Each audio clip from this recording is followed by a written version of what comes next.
In Israel, we like to play a game. It's to guess which of the 7 fronts will attack us today. Will it be the Hamas rapist regime in Gaza? Will it be Palestinian terrorists in the West Bank? Will it be the terrorist army Hezbollah in Lebanon? Maybe it will be the Houthi pirates in Yemen, Iranians in Syria, Iranian proxy militias in Iraq, or it will be the Iranian regime that attacks us directly. Here's the answer from the past 24 hours.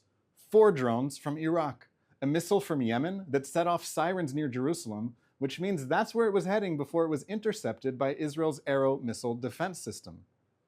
A drone from Lebanon crashed in Israel, sparking a fire. There have been around 50 rockets from Lebanon as of right now, today, which wounded 3 people, and in Gaza, Hamas terrorists continue to fight. It's a 7-front war. 8 fronts if you count the attacks on Jews like we saw in Amsterdam. This is not a war that we can afford to lose. We will keep fighting until the people of Israel are safe in their own country. We have just seen more evidence of the kind of barbaric way in which Hamas governed the Gaza Strip. The IDF just published 46 minutes of video taken from CCTV cameras inside a Hamas base known as Outpost 17 in Jabalia in northern Gaza. The Israel Defense Forces raided the base in March. The 46-minute video that the IDF published shows Hamas terrorists interrogating and torturing Palestinians in Gaza. It's difficult to watch. The footage is dated from 2018 to 2020.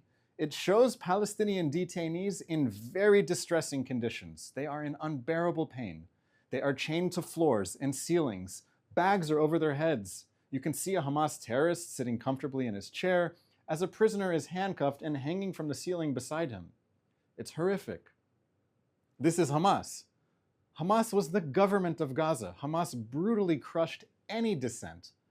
Hamas tortured anyone it wanted to. The Hamas regime that tortured its own people and filmed it is the same Hamas regime that invaded Israel on October 7th, carried out barbaric atrocities, and filmed it. Hamas is a death cult. The Hamas that exists in Gaza is not the same Hamas that existed a year ago on October 7th. Hamas's military capabilities and its ability to govern the Gaza Strip have been mostly destroyed by the Israel Defense Forces. What remains of Hamas are armed gangs, looters, guerrilla fighters, and those who hold 101 Israeli hostages in underground terror dungeons. When will the war in Gaza end? When will there be a ceasefire? For my answer, I turn to U.S. National Security Advisor Jake Sullivan. Here's what he said on Face the Nation on CBS News on Sunday. He said, "It really today is not Israel that is standing in the way of a ceasefire and hostage deal. It is Hamas.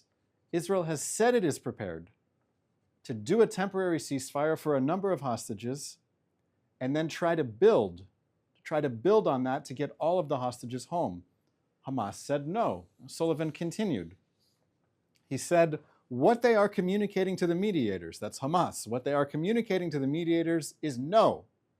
No, we will not do a ceasefire and hostage deal at this time." So Sullivan said, so what we need to do is get the rest of the world to continue to increase pressure on Hamas to come to the table, to do a deal in Gaza, because the Israeli government has said it's prepared to take a temporary step in that direction. End quote. That's exactly the point.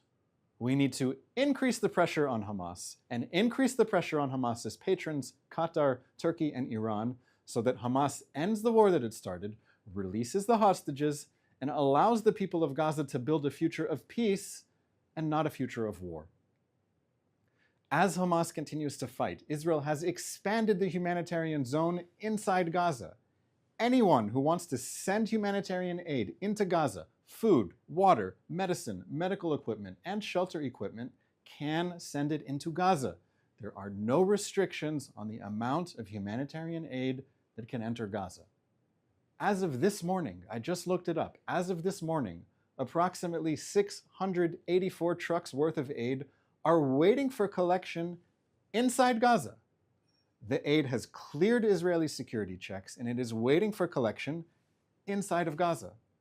Yesterday, only 25 trucks were collected from the Gazan side of the Kerem Shalom crossing. 25 trucks worth of aid were collected. 684 trucks worth of aid are sitting in the sun, waiting to be collected and distributed.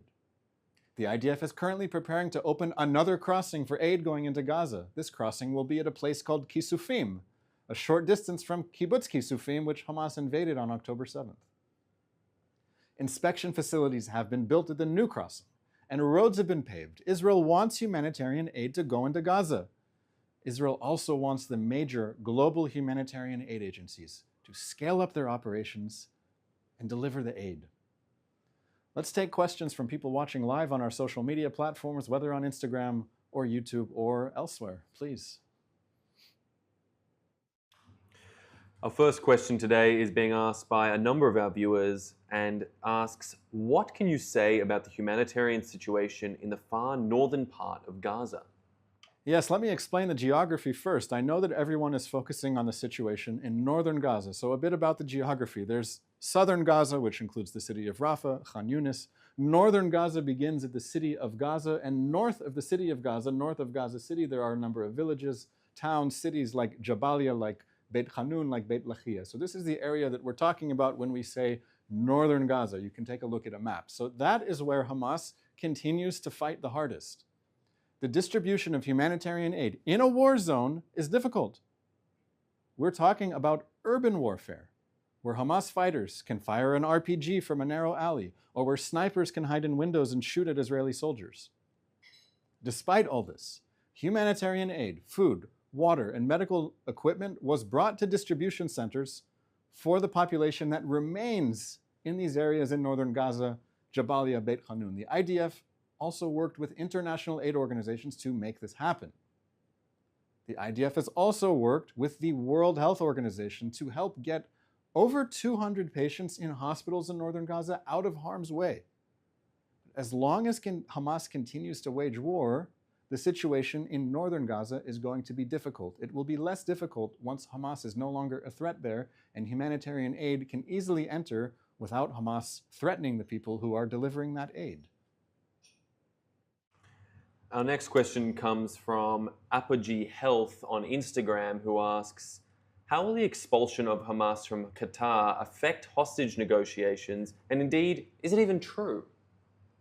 Well, Qatar denies it. I don't know what's true. This is the one thing that I want you to know about Qatar.